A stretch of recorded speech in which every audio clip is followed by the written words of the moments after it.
ikibazo ca mbere abantu benshi bibajije impamvu washingikiye abagore birabayobera.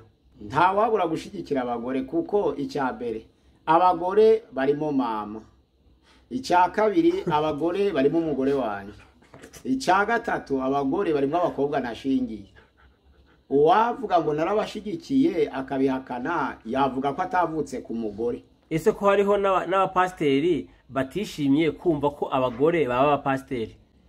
Icacu umururumba n'icacu kwikubira byatumye abantu benshi batishimira ko abagore baba abapasiteri, ariko amatorero ayorwa n'abagore arahari. Itorero rya Mbinyone rirahari, itorero rya Mukanyirigira rirahari, Bishop Kanyange arahari nuko yarutse kwitaba Imana, Bishop Gahongayire arahari, Bishop Naomi arahari. Ayo ni amatorero akomeye cyane ndetse atembeye kurusha amatorero y'abagabo. Kwavuze ngo abagore nibo bateka kandi basasa, ko tuzi abagabo benshi bateka kandi bagasasa cyane nko mu mahoteli. Abagabo barasasa mu mahoteli, abagabo barateka mu mahoteli, barahari cyane mu mahoteli atandukanye. Ariko muri famiye ikintu cyitwa umuryango, iyo bavuga gusasa bitandukanye no kurambura amashuka. Gusasa bijyana no gutambikiza neza. Nukuvuga ngo abagore muri famiye nibo bazi gusasa kuko bafite uburyo butandukanye n'ubw'abagabo bwo kwifatamo. Ko Bibiliya muri Petero wa mbere 3 ku murongo wa 7 ngo abagore n'inzabya zoroshe, wewe ukavuga ngo bakora nk'ivy'abagabo bakora. Hari umwanditsi umwe yaravuze ngo umugore n'urugi ni kimwe, ubishobozwa no kubyitondera. Yaravuze ngo réussir la femme et la porte car on les prend les deux à la légère. Nukuvuga ngo ushobora umugore n'urugi nukubyitondera. Iyo usohotse ukagenda ukibuka ko wibagiwe ikintu mu nzu, ukagaruka wiruka urugi rurakunanira. Bisaba kwigengesera, waje kugera ku rugi ugatuza ukagenda buhoro kandi ugatekereza neza. Nayo ishize mu rufunguzo wihuta rucika kabiri, kandi iyo wihuse ntabwo ufungura ngo byemere. Barugereranije rero urugi n'umugore baravuga ngo ubirejera neza, ubiyobora ari uko ubifashe ubyigengesereye. Ese ko abagore bakoze imirimo itandukanye mu bwami bwo mu butegetsi bukomeye, hari umugore wigeze aba farawo? None pasiteri ko uvuze ko washigikiye abagore, ese ko mu isezerano rya rishasha ko tutigeze tubona hano muri Bibiliya umugore wayoboye itorero? Niba Yesu yataratoranije mu ntumwa 12 abagore, nuko Yesu yari umukozi wa Ancien Testament. None se ko pasiteri yandikiye abagalatiya ababwira yandika ngo muri Kristo Yesu nta mugiriki, nta mugore, nta mugabo, ko mu matorero yashinze haba muri Aziya canke muri Europe ko nta hantu tubona Paulo yigeze ayishingana umugore? Nizo mpamvu yari umuyudi, cyo ni icyambere. Kuko urebye amagambo Luka yavuze mu banditse abantu botesama, utari umuyuda yanditse bitandukanye n'iby'abandi. Icyambere yanditse ko Yesu ari we wavukiye mu kiraro, ariko abayuda baranga baravuga ngo yavukiye mu nzu. Luka rero ni washigikiye umugore, Luka ni washigikiye abana, Luka ni washigikiye abimbata, Luka ni washigikiye abanyamahanga. Nizo mpamvu Luka yari umugiriki wo muri Antiokia, ntabwo yanditse nk'ibya ba Paulo. Abandi banditsi bose bisezerano risha kuva kuri Matayo, Mariko, Yohana, Paulo, Petero, Yakobo, Yuda, abo bose bari abayuda. Ariko Luka wenyine wari umugiriki wo muri Antiokia yashigikiye abagore. Nizo mpamvu no kuvuka kwa Yesu marayika ntabwo yagendereye Yosefu, ahubwo yagendereye Mariya. Nuvuga ngo niba Mariya yaratoranijwe kugendererwa na marayika mu gihe cyo kuvuka kwa Yesu, Matayo ntiyabyemeraga, ahubwo marayika yabonekeye Yosefu mu nzozi amubuza kubenga uwo mugore we Mariya. Ariko kuri Luka yaravuze ngo marayika yabonekeye Mariya, bisobanura ngo umunyamahanga iyo yandika yari gushiramo n'abanyamahanga agashiramo n'abagore. None se pasiteri kuvuze yuko Luka ari we yashigikiye abagore, ese Pawulo ko tubona yuko i Korinto yabwirije ubutumwa abayuda bene wabo bakakwizera Yesu bakakwizera ubutumwa bwiza, akavuga ati noneho ko mwase kumva ubutumwa bwanje ubu none ndahindukiye abanyamahanga. Ko yarahindukiye abanyamahanga, tukaba tubona mu isezerano risha dusomye Bibiliya mu isezerano risha ryose, tukaba tubona abanyamahanga ba Timoteyo bara abanyamahanga, ariko naho tubona bigeze bayishingano umugore muri Bibiliya. Turebye mu rwandiko Pawulo yandikiye Timoteyo, yaravuze ngo sishaka ko abagore bavugira mu materaniro, ati nimba hari ikintu bashaka kuvuga baje kukibariza abagabo mu rugo. None guhanura no kuyobora ni ibintu bitandukanye, biratandukanye. None urabihuza gute ko turimo turavuga Bibiliya mu isezerano rya kera, mu isezerano bambere risha turabona ko abagore barahanuye gose birahari, n'abakobwa barahanuye. Bibiliya isezerano risha ryabyemera gose guhanura, baravyemera, baravuga kwitega ibitambara mu rwandiko Pawulo yandikiye abwira abakorinto. Ariko turebye mu isezerano risha ntabwo tubona umugore yigeze aba pastori. Bibiliya se ko ariyo tugenderaho tukabona ko yemera ko umugore aba pastori, kuko yemera ko aba umutambyi, nibyo navuze. None se ko tutabona mu isezerano risha aho tubona umugore yigeze aba pastori? Yigeze aba kandi babaye aba pastori ntabwo bazi se, baraba minyone sa abagore. Ariko abo ntabwo banditse muri iyo tuvuga muri abo n'abagore. Nese aba pastori bari kuyobora umunsi bo banditswe muri Bibiliya. Ariko bivuga umugabo. Bibiliya Pawulo abavuze ngo umuntu yifuza kuba abe ngo ari umugabo, ntabwo yigeze ngo ari umugore ngo afite umugore. Yavuze ngo uwifuje kuba umutambyi ngo bayifuje ikintu cyiza, ngo ariko abe umugabo afite umugore umwe. Ntabwo yavuze ngo abe umugore afite umugabo umwe. Gusenga everyday, gusenga buri munsi. Nusenga uzanesha, nunanigwa gusenga uzaneshwa. Senga. Reka gusuhuze inshuti ya Gusenga everyday, nizere ko mumeze neza. Mu bisanzwe muri kumwe nanje Manakiza Edouard, abari mu Rwanda shalom shalom, abari mu Burundi shalom shalom, abari muri Uganda shalom, abari muri Congo, abari muri Kenya, Malawi, Mozambique, za Afrika y'Amajepfo, abari muri Afrika mwese mwumva ikirundi n'ikinyarwanda n'ikinyamurenge, turabakiye kuri channel ya Gusenga tubabwira ngo turabakunda mu inshuti za kadasohoka. Reka dusuhuze abantu muri ku mugabane wa Burayi, tubabwire ngo shalom shalom. Reka dusuhuze abari ku mugabane wa Aziya shalom shalom. Reka dusuhuze abari ku mugabane wa Amerika shalom shalom. Reka dusuhuze abari ku mugabane wa Oceania shalom shalom. Tutibagiye inshuti yacu ya Gusenga everyday, pasteri uri muri Norvege, Imana iguhe umugisha, ni Jean Pierre. Pasteri twakwakiriye rero kuri Gusenga everyday, watangira unasenga Imana. Mana turagushimiye, turaguhimbaje gizerezi umwanya mwiza w'ingenzi, umwanya wo kwamamaza ubutumwa bwiza mu mahanga yose, nk'uko Yesu Kristo yadusigiye inshingano kugira ngo tugeze ubutumwa bwiza mu bihugu byose, mu isi yose, abantu bose bamenye ijambo ry'Imana kandi bagane Yesu bitabigishwa be.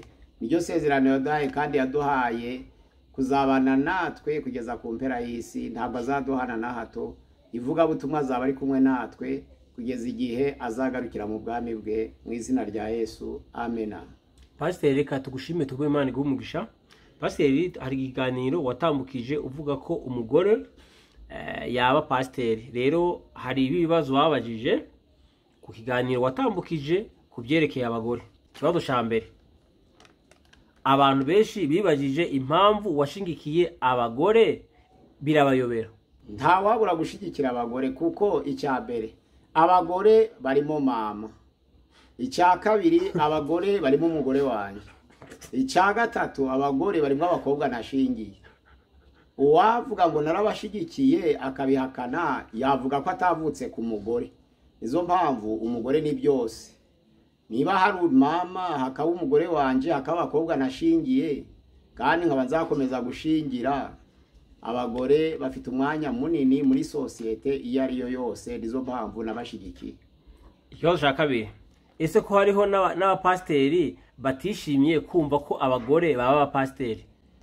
Icacu umururumba ni icacu kwikubira, byatumye abantu benshi batishimira ko abagore baba abapasiteri. Ariko amatorero ayorwa n'abagore arahari.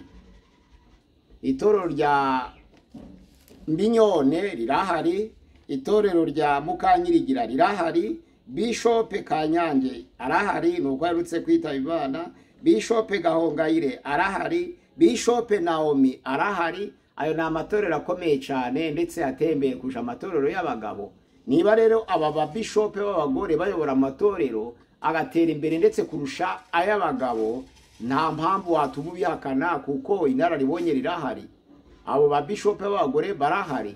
Hari Mukanyirigira, hari Kanyange, hari Gahongayire, hari Naomi, hari Minyone. Abo bose ni aba bishop bakomeye kandi bafite amatorero meza. Ufite arutaye ahubwo nabivuge.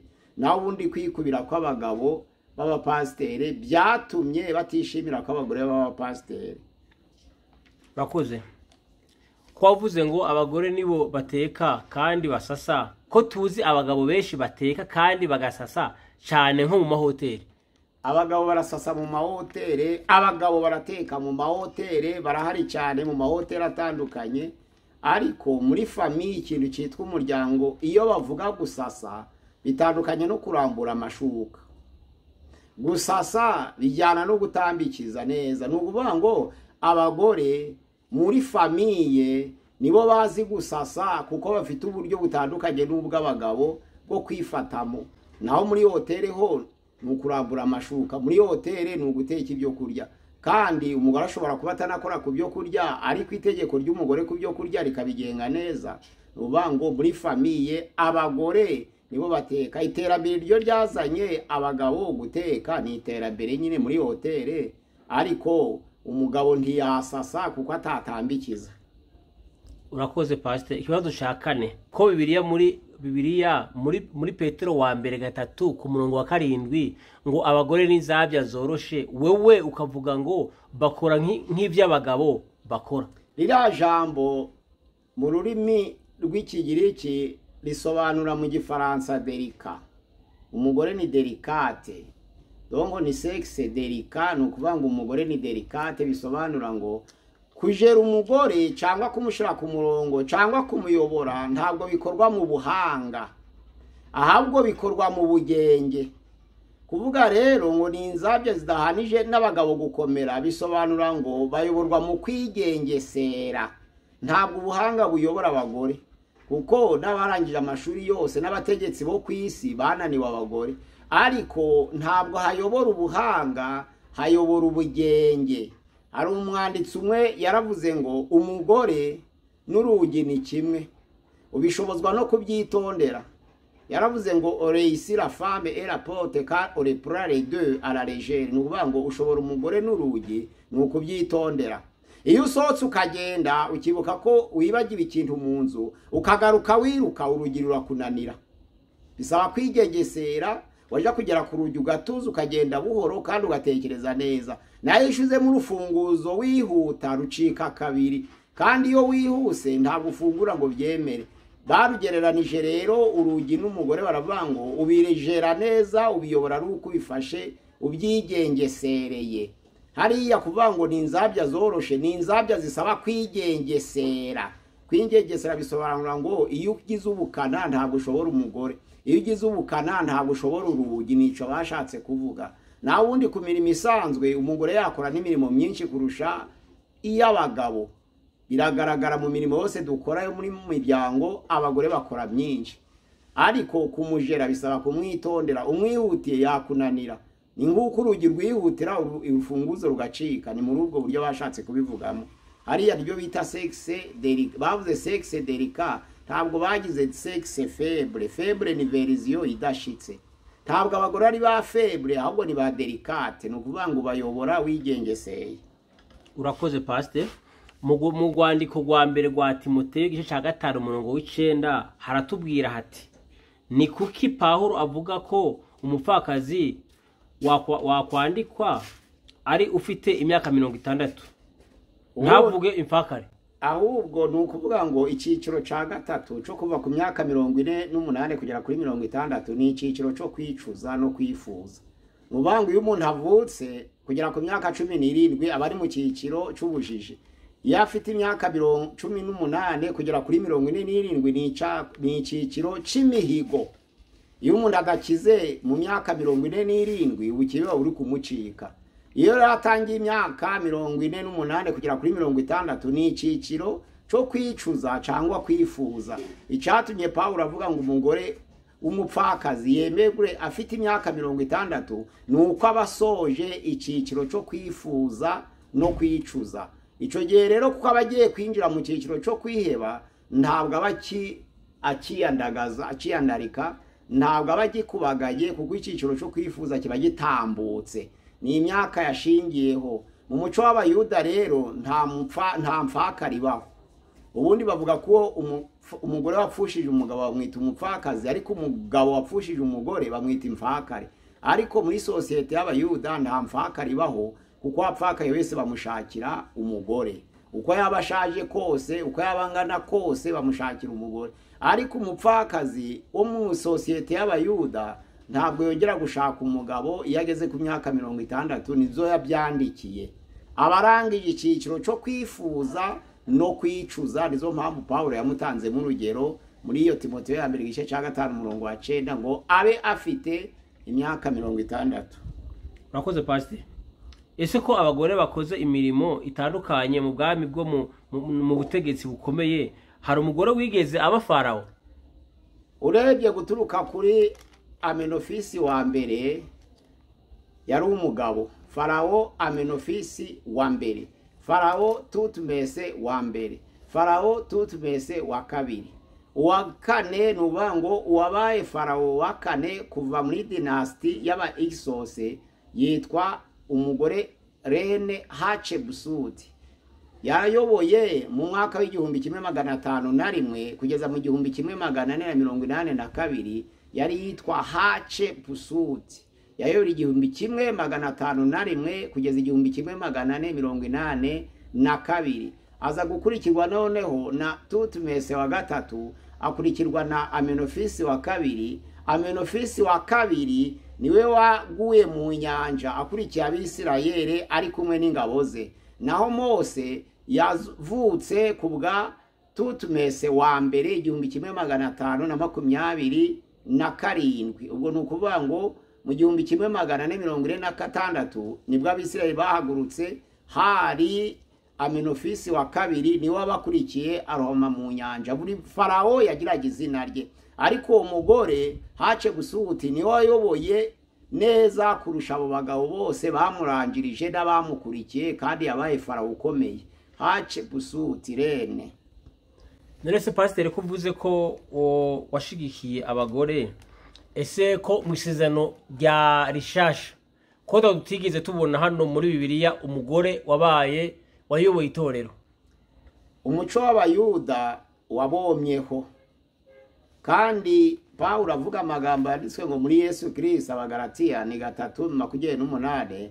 Muri Yesu nta mugore nta mugabo, nta muyuda nta mugiriki, nta w'imbata nta w'umudendezo, bose bahinduka abatambye mu cimbo ca Kristo. Iyo tuvuga ngo turi abatambye mu cimbo ca Kristo, tuba tuvuga abagore n'abagabo bemeye Yesu nk'umwami bakabyaguga kabiri. Niba Yesu yataratoranije mu ntumwa 12 abagore, nuko Yesu yari umukozi wa Ancien Testament. Indahiro yo kuraga yavuye mu rupfu rwe yari itaraba. Uvuga isezerano risha ryavutse nyuma y'urupfu rwa Yesu. Nizo mpamvu isezerano ryo kuraga ryagize agaciro uwari sezeranije atakiriho, kuko Yesu amaze gutanga isezerano ntabwo ryari rifite agaciro akiriho. Nutanga umurage wese, umurage ugira agaciro yamaze gupfa, kuko abamwungirije cyangwa abazaragwibye nibwo bagabana.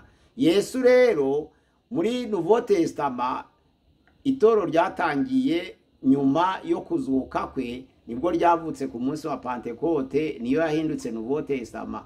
Naho mu gihe Yesu yari kumwe n'abigishwa be, yaravuye mu idini y'abayuda, atoranya abavuye mu idini y'abayuda, yirinda guhutaza umuco w'abayuda. Nizo mpamvu bamuzaniye umugore asambanye, yaravuze ngo utarasambana utari yakora icyaha, nabo wambere kumutera amabuye. Barirutse bose, ariko ntabwo ariko abayuda bacaga urubanza, bamuteraga amabuye.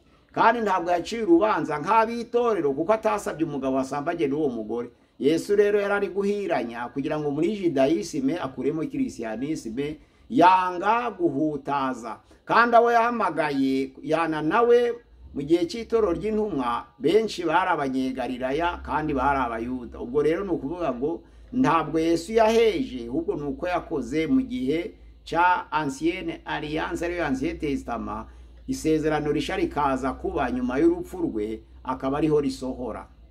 None se ko pasiteri yandikiye abagalatiya ababwira yandika ngo muri Kristo Yesu nta mugiriki, nta mugore, nta mugabo, ko mu matorero yashinze haba muri Aziya canke muri Europe ko nta hantu tubona Pawulo yigeze ayishingana umugore. Nizo mpamvu yari umuyudi, icyo ni icyambere. Kuko urebye amagambo Luka yavuze mu banditse abantu botesama, utari umuyuda yanditse bitandukanye n'iby'abandi. Icyambere yanditse ko Yesu ari we wavukiye mu kiraro, ariko abayuda baranga baravuga ngo yavukiye mu nzu. Luka rero ni washigikiye umugore, Luka ni washigikiye abana, Luka ni washigikiye abimbata, Luka ni washigikiye abanyamahanga. Nizo mpamvu Luka yari umugiriki wo muri Antiokia, ntabwo yanditse nk'ibya ba Paulo. Abandi banditsi bose bisezerano risha kuva kuri Matayo, Mariko, Yohana, Paulo, Petero, Yakobo, Yuda, abo bose bari abayuda. Ariko Luka wenyine wari umugiriki wo muri Antiokia yashigikiye abagore. Nizo mpamvu no kuvuka kwa Yesu marayika ntabwo yagendereye Yosefu, ahubwo yagendereye Mariya. Nuvuga ngo niba Mariya yaratoranijwe kugendererwa na marayika mu gihe cyo kuvuka kwa Yesu, Matayo ntiyabyemeraga, ahubwo marayika yabonekeye Yosefu mu nzozi amubuza kubenga uwo mugore we Mariya. Ariko kuri Luka yaravuze ngo marayika yabonekeye Mariya, bisobanura ngo umunyamahanga iyo yandika yari gushiramo n'abanyamahanga agashiramo n'abagore. Nizo mpamvu Luka yashigikiye abagore ahera kuri Mariya, ariko Matayo ashigikira abagabo ahera kuri Yosefu. Urakoze cyane. None se pasiteri kuvuze yuko Luka ari we yashigikiye abagore, ese Pawulo ko tubona yuko i Korinto yabwirije ubutumwa abayuda bene wabo bakakwizera Yesu, bakakwizera ubutumwa bwiza, akavuga ati noneho ko mwase kumva ubutumwa bwanje, ubu none ndahindukiye abanyamahanga. Ko yarahindukiye abanyamahanga, tukaba tubona mu isezerano risha, dusomye Bibiliya mu isezerano risha ryose, tukaba tubona abanyamahanga ba Timoteyo bari abanyamahanga, ariko naho tubona bigeze bayishingano umugore muri Bibiliya. Ni ba Timoteyo ni bangaye, ahubwo abanyamahanga bihanye bari bangaye ico gihe. Nuvuga ngo Pawulo amaze guhindukirira abanyamahanga, nta handi habaye umuhango wo kweza abapasiteri nyuma ya Timoteyo ya ntawe. Kandi Filemoni yari umuyuda, na Timoteyo yaravuka ku bantu babiri batandukanye, ntabwo yari umunyamahanga wuzuye. None se ko tugendera kuri Bibiliya, tukaba tutabona ahantu muri Bibiliya mu isezerano rishasha ahantu tubona umugore yigeze w'umutambyi, yambe yigeze ayobora itorero, dukaba tubibona muri iki gihe gisohoye igihe cyanyuma. Pawulo yaravuze ngo mumenye mu gihe cyanyuma ko hazaba bigisha benshi. Ese urabihuza gute? Abagore turi abatabyi mu cimbo ca Kristo Yesu, kandi urebye Montanusi mu kinyejana ca 3, Montanusi yagendanaga na Priscilla na Maxibira, bari abagore kandi bayobora amatoro mu kinyejana ca 2 n'ca 3. Urumva ro babayeho, ntabwo ari ba Minyone babaye abambere, ntabwo ari ba Gahongayire babaye abambere, oya. No mu kinyejana ca 2 Priscilla yabayeho na Maximira. Ba Priscilla ariko barafasha, ntabwo bayobora amatorero. Oya, ni ukuvuga ngo bakuherekeje umurimo w'Imana, ariko igihe Montanusi yabaga atari barayoboraga. Urumva ko barabafasha. None se ko turebye mu rwandiko Pawulo yandikiye Timoteyo, yaravuze ngo zishaka ko abagore bavugira mu materaniro, ati nimba hari ikintu bashaka kuvuga baje kukibariza abagabo mu rugo. None ko Filipo yuzuraga umwuka wera ari umudiyakoni, usomye ibyakoze rero 21, tangire ku murongo wa 9 kugeza ku murongo wa 13. Ntabwo uzi yuko yari afite abakobwa 4 bahanuraga. None se abantu bahanura batavuga? Ijambo rero risobanura kuvuga, ntabwo ari ryo Pawulo yavugaga, ahubwo yavuzaga gusakuza. Kuko mu Kigiriki bavuga ngo laleo, hari itandukaniro rya laleo hakaba na regeini. Regeini ni ukuvuga, naho laleo ni ugusakuza. Ico Pawulo yabujije abagore mu Kigiriki ni laleo, gusakuza. Ntabwo yababujije regeini, kuvuga, kuko nta wahanura atavuga, kandi abakobwa ba Filipo bari bemerewe guhanura bakavuga.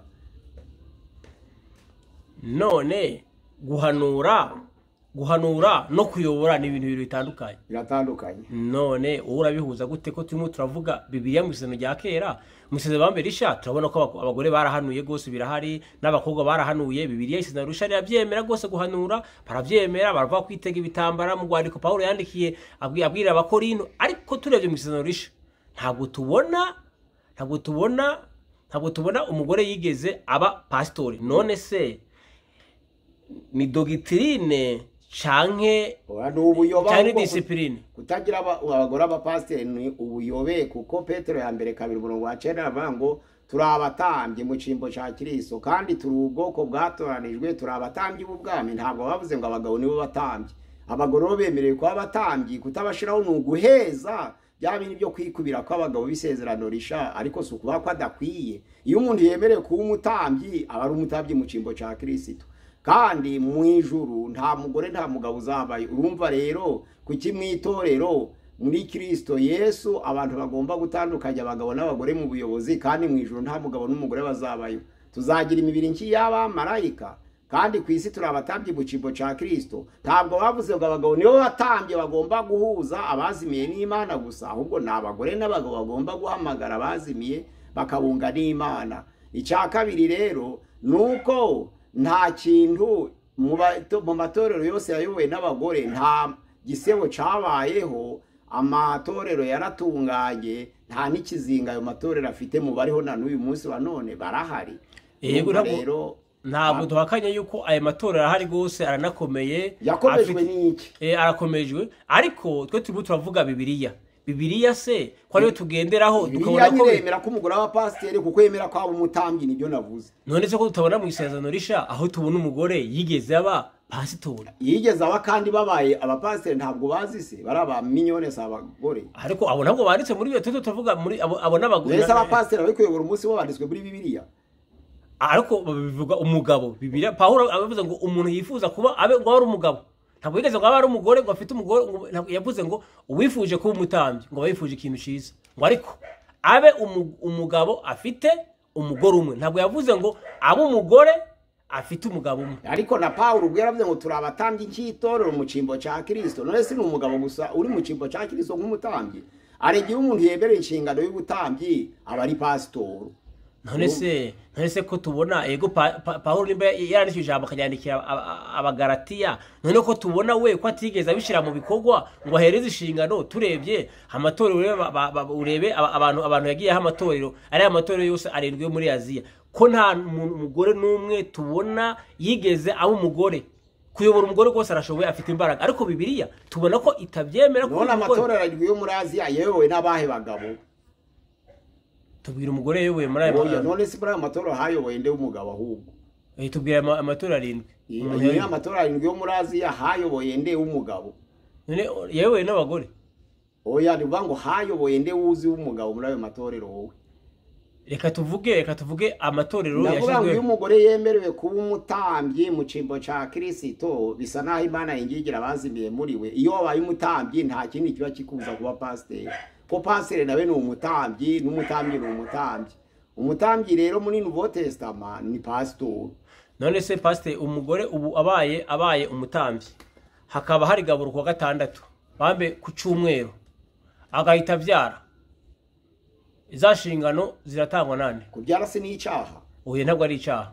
Umva atari imbogamizi zibayeho atuma adakora inshingano? Oya ntabwo ari imbogamizi, kuko ntabakora wenyine. Ikindi gaburo ntabwo ritangwa na pasiteri gusa. None se tubone ko hari iyindi mirimo yose hashobora kuboneka, hashobora kugaragara impamvu. Niyo mpamvu je ntekereza ko mu isezerano risha impamvu batigeze babaha inshingano nuko babona ko hari izindi mbogamizi zishobora gutuma badashobora kuboneka mu nshingano. Gutuma kuko ntabwo kubyara k'umugore ari ikizira, kandi kubyara si icyaha. Urumva rero nto byabogabira umurimo w'Imana. Kandi gaburo ntabwo Yesu yasize avuze ngo tujye turarijeho nyuma y'ukwezi. Oya yaravuze ngo muje mubikorera kunyibuka. Abapantekote bajamo rimwe mu kwezi, aba neo apostolique bakajaho buri munsi uko bateranye, abagatulika buri ku cyumweru, abadventiste rimwe ku mwaka. Bose Imana ikabemera. Icyangombwa n'urwibutsa agiye kubyara yabireka kazaritanga ubutaha. Gusa ari ikibazo cyangwa ari ikirego n'urubanza ruvuga ngo mwakerewe kuja kwigaburo ntano.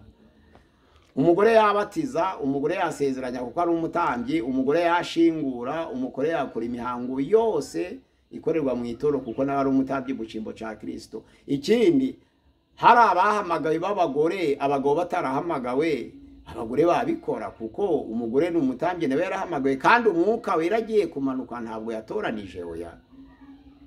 Umwuka wera ni uhamya ab'Imana ishaka gukoresha, ntabwo bahamya n'abantu. Abatoranijwe n'abantu rero Paulo avuga ngo umuntu nashaka kuba umwepiskopi ntari uwahamagawe n'ushaka kubwo kwifuza. Rira jambo rivuga ngo ni umuntu ushaka n'uwo kwifuza. Abahamagawe ntibagira kiritere. Imana ihamagaye nta uzitirwa guhama umuhamagaro, ariko kuko abo ngabo bifuje kuba abapasiteri badahamagawe, Paulo arabananiza nyine avuga ngo babandi bifuje kuba abapasiteri bifuje umurimo mwiza, ariko ngiye kubaha kondisiyo ziruhije kuko nabo bihamagaye. Ariko Imana ihamagaye nta ushiraho kondisiyo n'amabwiriza oya. None se pasiteri ko tubona muri iyi minsi tutabona ko batarimo bashigikira ikijanye n'umuhamagaro, batarimo bashikira ibijanye batemera umuhamagaro muri iyi minsi, bashigikiye bahagarariye kuri iri jambo waruvuze ko umuntu yifuje aba ari byiza, kandi ukabona ko hari ibyo bintu yurebye ibyo bintu Paulo yashizeho abantu badafite uwo muhamagaro usanga batujuje izo shingano. Ese n'amakosa canke byawe bimeze bite se nk'umusaza? Abo bayifuje iyo babaye kondisiyo bakazuzuza bakora, ariko nabo birabananiza kandi nta musaruro batanga. Ubundi abantu bagira umusaruro ni abantu bahamagawe n'Imana kuko ibyo bagiye gukora bari iby'Imana. Ariko Paulo yaranditse mu Bagalatiya igice cya mbere umurongo wa 11 ngo Paulo intumwa ya Kristo utaratoranijwe n'abantu, utarahamagawe n'umuntu, ahubwo wahamagawe na Yesu Kristo akampishurira ubutumwa bwe. Ariko Abafilipi igice cya mbere umurongo wa 15 baravuga ngo bamwe koko babwiriza ibya Kristo babitewe n'ishari, abandi bakabwiriza ibya Kristo babitewe no kwireba ibice, ngo ariko hari ababwiriza ibya Kristo babitewe n'umutima ukunze. Abantu bashobora kugira umutima ukunze ariko badahamagawe, ico gihe bakaba kondisiyo zo kugendera. Ariko wahamagawe ntahabwa amabwiriza kuko abagendera ku mabwiriza y'Imana. Niko byagenze.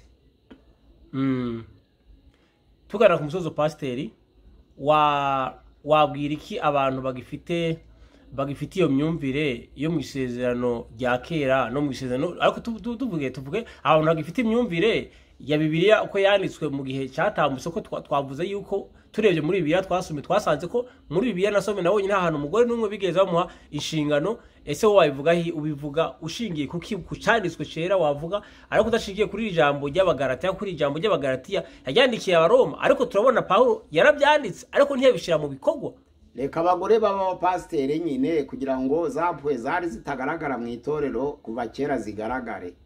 Ntabwo imbabazi zayobora itorero zonyine zitagira impuhwe. Nizo mpamvu usanga amakimbirane menshi hagati y'abayobozi akabije kuba menshi. Ariko abagore nibaza nibwo sosiyete izaba yuzuye, noneho Kristo agaragara hagati yabo, utarobanura abagore n'abagabo, utarobanura imbata n'umudendezo, utarobanura abayuda n'abagiriki. Nukuvuga ngo abagore babaye ba pastor bakaba abayobozi, nta muntu ashobora kwicwa n'inzara. Itorero ryaba ryiza kurushaho kuko bagira impuhwe nyine, bababarira abakene. Kandi urabizi ku munsi wa Pentecote ibintu bibiri bakoraga, babanzaga gusabana imbabazi, bamara bagashakisha abakene bakabagaburira hagati yabo. Ariko kuko amatorero menshi atayoborwa n'abagore, usanga gushakisha abakene ngo bagaburirwe bikomeye, kuko abagenga ibyo mu nzu cyane babisobanukiwe n'abagore. Urakoze pasi, tugana ku musozo. Ese nk'itorero ryaba rimaze imyaka myinshi cyane irenga nka 80 ritigeze riha inshingano umugore, ese habaye impinduka bagashiraho umugore, ese nta cyaha cyaba gikozwe kubijanye? Kuko iyo abantu basezeranye cyangwa bashizeho ibintu, iyo wishe ibintu mwasezeranye, icyaha kiba kibaye, kuko icyaha no kwikitegeko. Bibiliya mu ndirimbo ya 80 zo gushimishira avuga ngo mpisemo guhora nkizwa. Abantu rero binjiye mu gakiza ariko bakwiriye kwemera guhora bakizwa. Bazaba bakijijwe kurutaho nibemera gusabana n'abagore bakayobora. Icyo gihe abantu kwigwikizwa kuzaba kwiyongereye, kuko ikintu cya segregasiyo cyo kwitandukanya n'amacakubiri hagati y'abadahuje ibitsina kizaba kigabanutse abantu bitwe umuntu umwe muri Yesu Kristo, noneho buri wese ahinduke urugingo rwa mugenzi we nk'uko Kristo ari umutwe w'itorero. None se ruriya jambo riri muri Luka igice cya 14:7 ho Luka yanditse avuga ngo ibisitaza ntibizabura kuza, ngo ari kubizana ngo azabonisha no. Yesu uzanye ibyo bisitaza mu bantu benshi bamaze imyaka irenga 100 canke munsi yaho 80 ukazana ico kintu ntabwo wabuhungabanije. Abo bantu bamaze imyaka 80 bagisitara ntabwo bigeze bagera ku gakiza, kuko hasitara abana mu gakiza, ntabwo hasitara abantu bakuze mu gakiza. None se ko Bibiliya ivuga ngo uzasitaza ngo uri nyuma ngo yabandi ngo icoroshe nuko yahambirwe kuvuga uvuze ibyaka 80. Iryo toro rifite abantu 80 batarakomera bakaba bagisitazwa n'ibyo bareba, ntibasitazwe n'ibyaha bakuze kubaryari nibakure rero. Okay, niba batarakura noneho nimba batarakura hagira muri bato umwe yasitara, ese rya jambo rivuga ngo ni ciza ngo nuko yahambirwa ngo intuzeye ngurusye kubitunga ukajugunywa mu nyanja, urabivuga hiye? Uwo muntu uzasitara akagwa si bazarokoka, ahubwo nave mu bwana akure, kuko Pawulo yavuze ngo nkiri umwana navuga nk'umwana, ngatekereza nk'umwana nkibwira nk'umwana. Abakorinto 2:13-11. Ariko maze gukura iby'umwana mbivamo, nibave mu bwana rero bamenye ko n'abagore ari abantu kimwe n'abagabo. Urakoze Pastor, turebye ruriya jambo Pawulo bambere riri mu itangiriro rivuga igihe icyaha cyari kimaze gukogwa, igihe Imana yavuga ngo umugore, Imana ivuga ku mugore yamuvuzeho ibintu bine. Yaravuze ngo nzagwiza umubabaro, kimwe. Kabiri avuga ngo uzabyara ubabara, gatatu aravuga ngo amarangamutima yawe cyangwa uzahereza ku mugabo kwifuza kwa kuzaguhereza ku muntu uze. None cya gatatu aravuga ngo umugabo azagutegeka. Urabivuga heki? Cyari igihe cy'umutima nama, imbihe 7 Imana yageneye isi, buri gihe kigira amategeko yayo. Ayo mategeko ntabwo araya none. Itegeko ryo mu gihe cy'ubuziranenge rirukwaryo, itegeko cyo mu gihe cy'umutima nama rirukwaryo, itegeko cyo mu gihe cy'ubutegetsi bw'abantu rirukwaryo, itegeko cyo mu gihe by'amasezerano rirukwaryo, itegeko ryo mu gihe c'amategeko rirukwaryo, mu gihe c'ubuntu rirukwaryo, mu gihe ca millennium rirukwaryo. Iryo tegeko rero ryari igihe c'ubutegetsi c'umutima nama. Nizo mpamvu bari bamaze kuwa, ntabwo wongeye guhabwa igihagwa n'isezerano. Yesu Kristo amaze kuza yaravuze ngo nta mugabo nta mugore. Ubu turi muri Yesu mu gihe c'ubuntu, ntabwo turi mu gihe c'umutima nama nyuma yo kugwa kwa Adamu na Eva.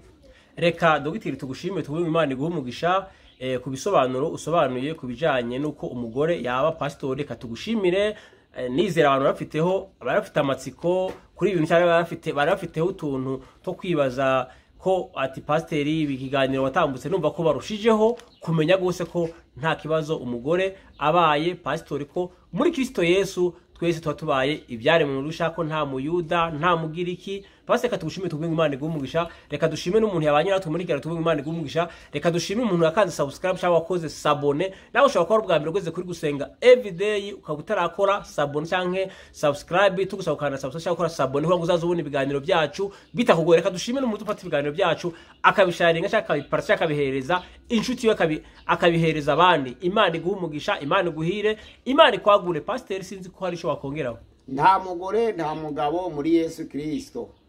Chano ya gusenga everyday ni 076696620. Chano ya gusenga everyday 076696620. Murakoze, Imana ibahana umugisha. Urakoze cyane. Reka mwese tubashimire mwese mwarimo banyu natwe muri kiganiro, tubabwire ngo ikiganiro naho ubutaha. Shalom shalom shalom. Gusenga everyday, gusenga buri munsi. Nusenga uzanesha, nunanigwa gusenga uzaneshwa. Senga.